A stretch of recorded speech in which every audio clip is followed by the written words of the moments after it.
Oke, kita akan lanjutkan materi custom hook kita dengan case yang lebih advance lagi, teman-teman. Yang dimana di sini kalau teman-teman lihat di bagian toggle-nya, gitu kan, kita cuma menggunakan use state untuk hook yang lain. Nah, kita coba buat sebuah skenario yang dimana misalnya kita punya logic untuk nge-fetch data.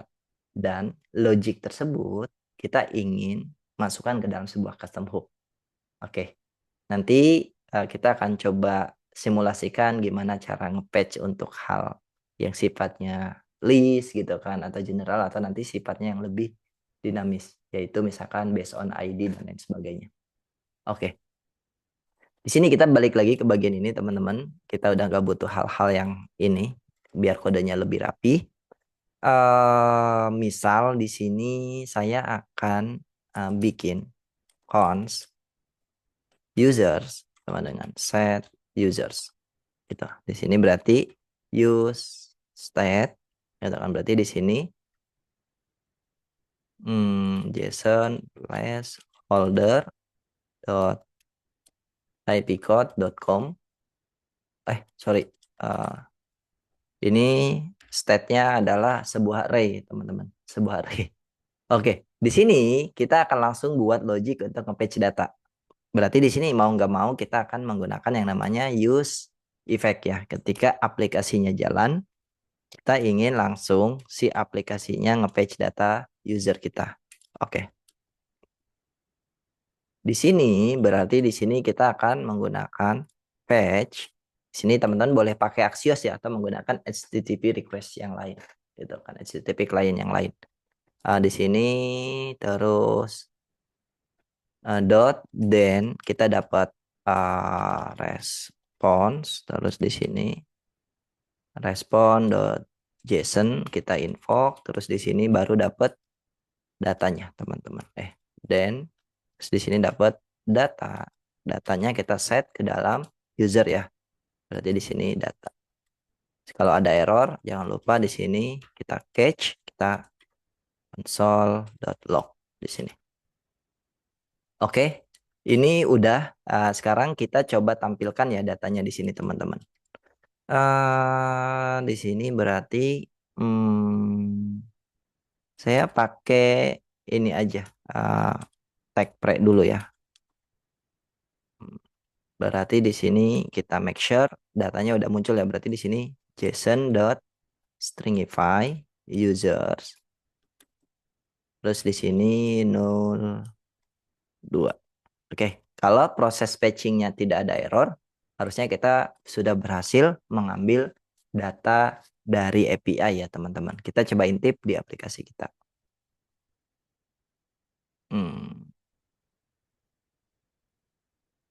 Refresh. Wah, kosong ya datanya. Apakah ada error? Kita akan lihat ya. Set invalid JSON ya. Coba, takutnya URL-nya salah. Mana? JSON placeholder. Di sini coba ya kita intip dulu. Oh iya, URL-nya salah ya Pak ya. Oke, ini Iya, harusnya sepertinya. pakai ini ya, users. Nah, Iya. oke, sip. Kita balik lagi, intip. Hmm, Nah, oke, berhasil ya. Datanya sudah berhasil kita dapatkan dari API. Nah, sekarang kita coba map ya teman-teman ya data ini ya. Kita map biar tampilannya lebih menarik.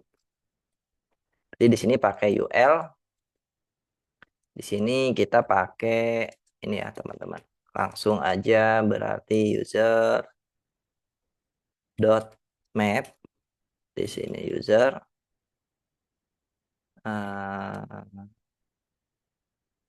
gini ya, berarti di sini li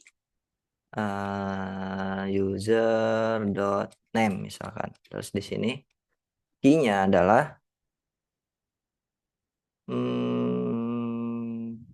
user dot id. Oke, kita intip. Oke, datanya sudah berhasil muncul. Sekarang mungkin aku akan bikin keinginan lagi di sini. Ada satu keinginan lagi, mungkin aku mau nambahin suatu button ya di sini. Detail button di sini detail. Oke, kalau button detail ini diklik gitu kan.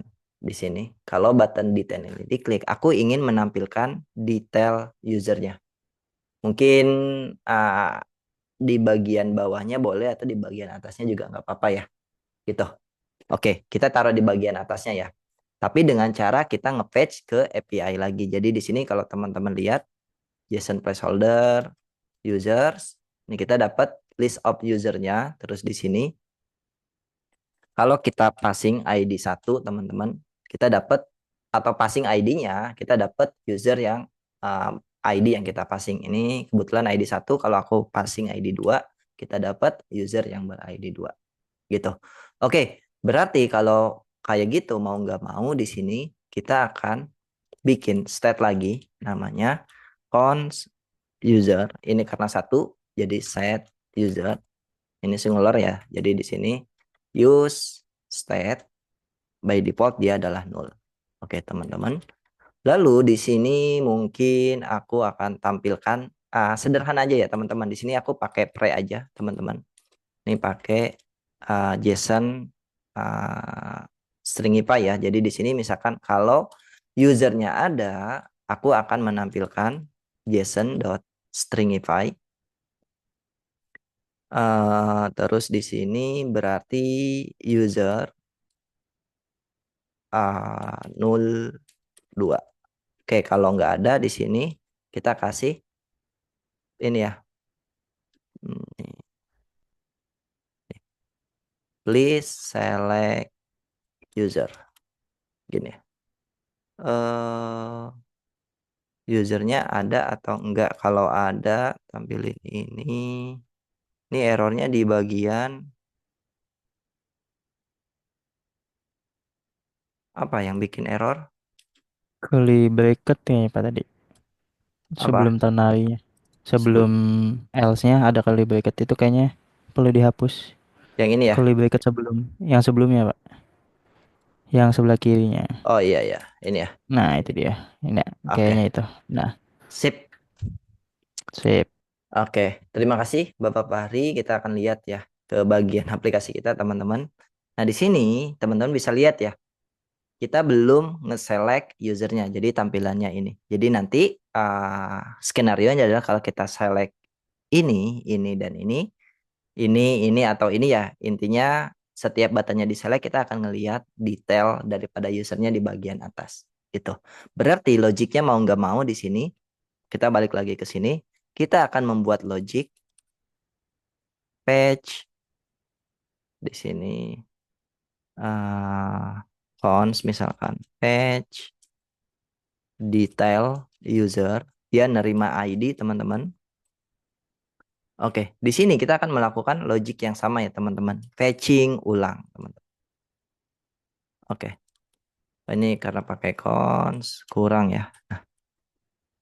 Oke, berarti di sini kita ganti jadi backtick teman-teman. Terus di sini kita masukin titik 2 ID gitu. Oke, berarti di sini datanya instead of kita taruh ke users, kita taruhnya ke user gitu. You set user. Oke. Kalau udah berarti si button atau si function fetch detail user ini kita akan panggil di bagian sini ya teman-teman. Button. Oke, di sini berarti kita on click gitu kan. Sama dengan kita invoke jadinya berarti di sini fetch user detail. Oke, kita jadiin dia passing ID-nya user.id. Ini biar lebih rapi mungkin gimana? Eh, bisa nggak aku taruh bawah? Ini kayaknya bisa ya. Oke, kayak gini nggak apa-apa. Kita intip ya, harusnya udah kita punya function namanya fetch detail user, dia nerima ID.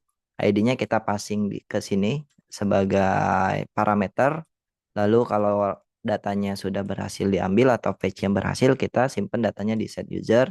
Dan di sini ada conditional rendering ya. Kalau usernya ada, kita nampilin detail usernya pakai JSON stringify. Kalau nggak ada, kita lihat label yang ini. Oke, kita balik ke dalam aplikasi kita, teman-teman. Di sini, kalau teman-teman lihat, aplikasinya seperti ini. Aplikasinya seperti ini, karena kita belum nge-select usernya, jadi tampilannya seperti ini. Sekarang kita coba tes.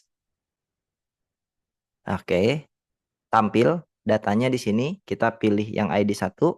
Terus kalau kita pilih yang ID 2, ID 2, ID 3 muncul ya, dan seterusnya dan seterusnya. Artinya di sini kita sudah berhasil melakukan patching data sebanyak 2 kali. Yang pertama untuk patching data yang ini, lalu yang kedua untuk patching data yang ini atau data detailnya. Logiknya seperti ini ya. Logiknya seperti ini. Kalau teman-teman lihat, ini perlu teman-teman notice. Kita sudah melakukan patching sebanyak 2 kali dan kita melakukan hal yang berulang, patching untuk list dan juga patching untuk detail. Nanti kita akan sederhanakan dengan membuat sebuah custom hook. Sebelum ke sana, dari Bapak Pari ada yang ditanyakan, silahkan. Masih aman. Masih aman ya? Oke, kalau aman, aku pikir videonya kita stop sampai di sini dulu, teman-teman. Kita akan lanjutkan di video berikutnya.